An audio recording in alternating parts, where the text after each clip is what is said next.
Olá, boa noite, sejam todos bem-vindos. Estamos iniciando mais uma entrevista coletiva.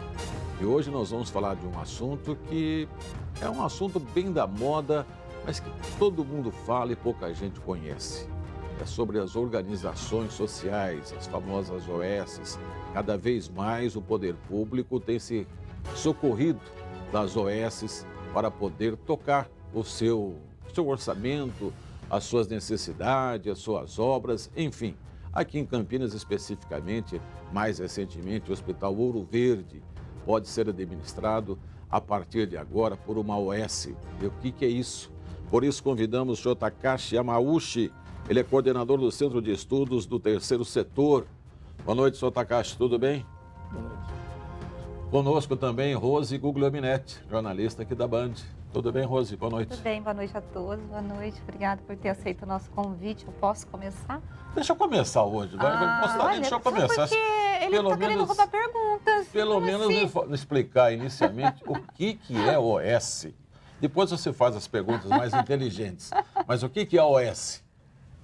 São nada mais do que organizações sociais. Isso é a instituição do terceiro setor, que tem uma formatação especial que a legislação federal orienta e que os municípios, por sua vez, podem regulamentar a forma de gestão dela. Normalmente, há a participação obrigatória do poder público e da comunidade local junto com essas organizações. Essa é a grande diferença de uma entidade convencional e as OS. Agora, as OS, pelo menos na lei que foi aprovada aqui em Campinas neste ano, colocou lá, entidades sem fins lucrativos. Sim. E a grande pergunta que nós estamos fazendo, justamente a Prefeitura de Campinas, ela aprovou essa lei porque ela vai adotar as OS não só na saúde, mas na educação, na assistência social. Sim. E o contrato do Ouro Verde é um baita de um contrato. São 10 milhões ou 12 milhões por mês, não é pouco, ou seja, eles trabalham por benemerência ou não? Essa história de sem fins lucrativos existem? Existe uma confusão sobre isso. Na verdade, em 2002, no Código Civil, foi alterada a denominação de sem fins lucrativos para sem fins econômicos. Então, no lucro ela tem que se ter para poder pagar suas despesas, reinvestir no processo. Então, essa diferença, através do Código Civil, foi definido, mas, infelizmente, ainda muitas instituições não entenderam isso. O que é sem fins econômicos? Isso. Muita gente estava achando que já não podia ter lucro, agora não podia ter nem economia. Há uma confusão sobre isso, né? A diferença é, uma organização, uma empresa limitada, ou SA, uma cooperativa, ela tem finalidade econômica, para ganhar dinheiro em função das suas atividades, prestação de serviços sobre elas, né? Ou venda de produto. Então, tem finalidade econômica. Organizações sociais ou instituição do terceiro setor, que são associações, fundações, igrejas, partidos políticos, sindicatos, são todas elas denominadas de terceiro setor. Essas instituições são sem fins econômicos. Isso é, eu posso ter lucro, eu devo ter lucro para poder custear, né, meus investimentos, a manutenção, pagar meus funcionários, pagar o que eu devo, ou até os investidores no processo, mas os resultados que eu obtiver com isso, eu sou obrigado a aplicar na atividade fim no qual foi designado. Agora, essa é a diferença. Quando da aprovação da lei aqui em Campinas, os servidores, eles reclamaram e eles dizem que as entidades sociais, né, as organizações sociais, corrigindo, elas querem ocupar o lugar que é dado ao servidor.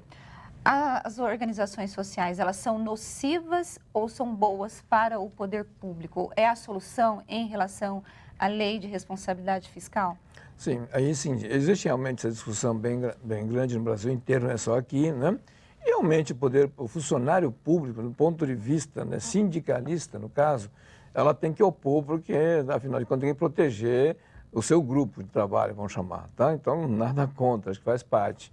Mas, quando nós vamos analisar custo-benefício, há uma necessidade de avaliar muito bem isso. Por que motivo?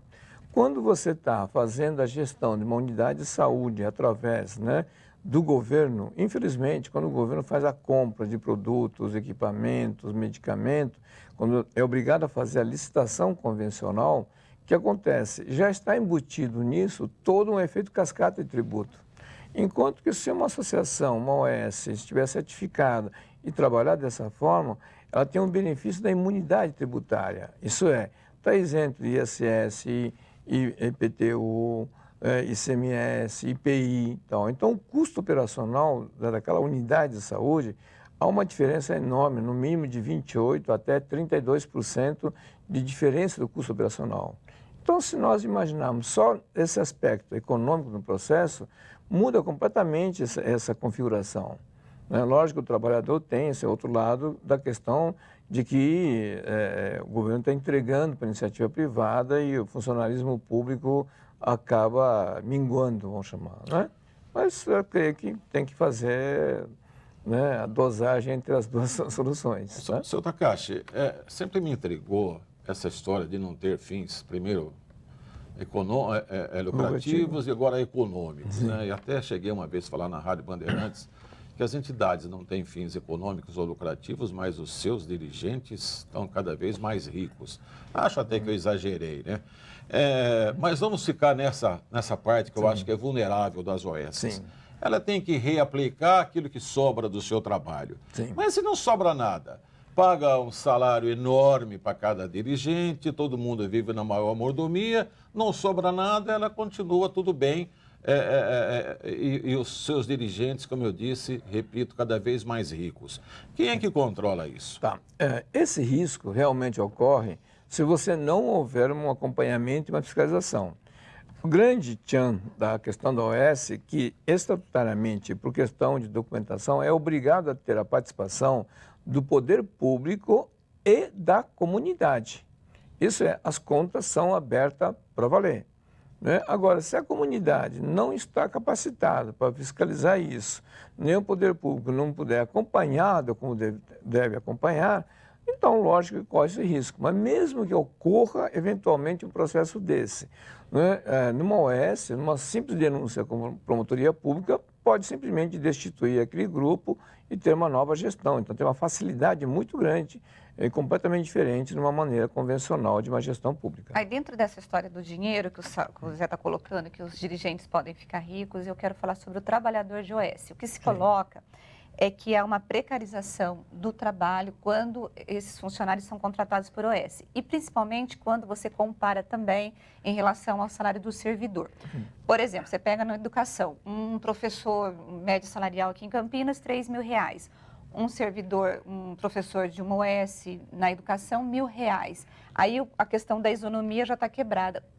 De fato, as OS precarizam o trabalho e existe esse problema na rede quando você instala a OS junto com o poder público? Sim, existe esse risco, sim.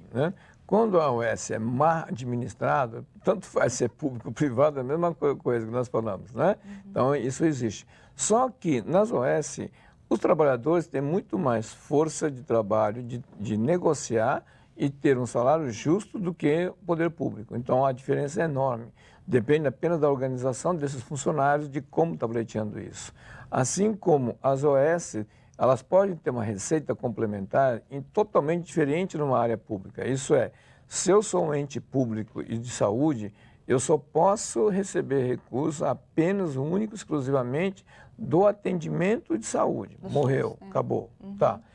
Só que se uma OS faz administração, eu posso apresentar projetos de pesquisa, melhoria de qualidade de instalação e pleitear uma série de outros tipos de recursos, tanto da iniciativa privada como do governo estadual e federal, e permite com isso melhorar a receita de uma velocidade muito grande. Então isso também pode traduzir na melhoria do pagamento dos funcionários. Das OS que o senhor conhece no Brasil, tem OS que já conseguiu ultrapassar essa dependência dos cofres públicos? Sim, já muitos deles. Já. Se você pegar os que estão no estado de São Paulo, que o estado foi pioneiro nesse processo, se você olhar, muitos hospitais dele hoje estão muito bem, graças a Deus.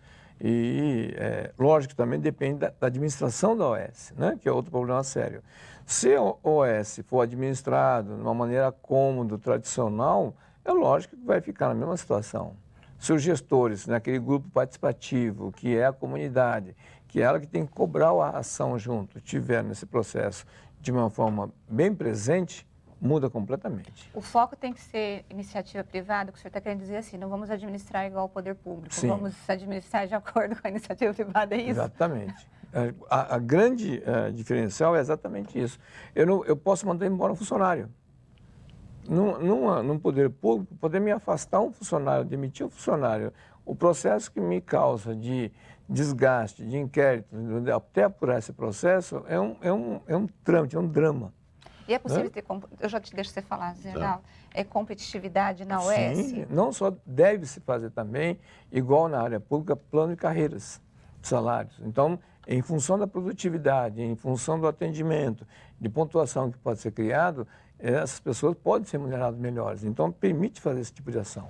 Seu Takashi, é impressionante o senhor falar que essas entidades têm total isenção tributária. Imunidade. Imunidade tributária. Sim. Não pagam impostos. Não. Num país que se fala, e é verdade, se tem as maiores taxas de impostos do mundo. Sim. Como é possível uma entidade que vai competir no mercado, né, vai administrar hospital, etc., não pagar impostos? Eu vou deixar o senhor responder essa pergunta depois do intervalo, que já me avisaram que nós temos que encerrar. Mas encerrar esse bloco. Eu estou vendo que daqui a pouquinho o Brasil vai viver um país de OS, porque é alternativa para a nossa carga tributária. Mas o senhor Takashi responde daqui a pouquinho.